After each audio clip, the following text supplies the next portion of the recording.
De leur côté, les Européens ont multiplié les messages de soutien à Volodymyr Zelensky. Une quinzaine de dirigeants, dont Emmanuel Macron, vont le rencontrer demain à Londres. L'Europe, plus que jamais au pied du mur et qui va devoir compenser l'éventuel retrait des États-Unis. En a-t-elle seulement les moyens militaires et financiers? Élément de réponse avec Mathieu Desmoulins et Victor Tocno. De ce côté de l'Atlantique, le rendez-vous ne pouvait être que plus cordial. Mais autour de la table du Premier ministre britannique, l'inquiétude plane.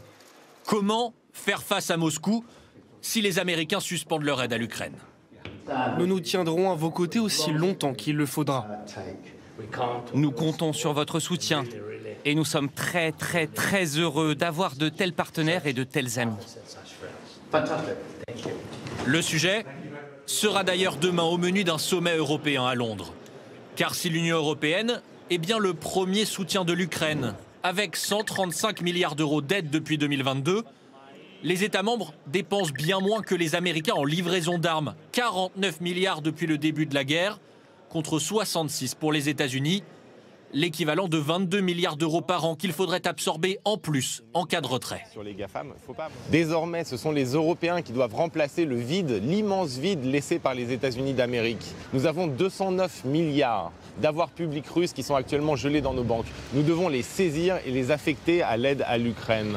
Une pratique illégale en droit international poussée par plusieurs pays comme la Pologne. Mais au-delà de l'argent, encore faut-il pouvoir suivre la cadence. Selon le département américain, chaque année, près d'1 700 000 obus sont livrés par les États-Unis à l'Ukraine, près du double de ce que l'Europe peut produire sur la même période. On ne met pas en place une usine du jour au lendemain comme cela, sachant qu'en plus, les financements sont aléatoires dans le temps.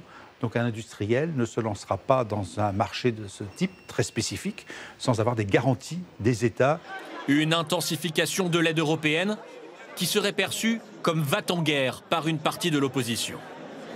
Il faut à tout prix œuvrer pour la paix, et s'il s'agit pour la Commission européenne d'être à la pointe pour continuer la guerre, alors ce sera un sujet de désaccord supplémentaire avec la Commission européenne.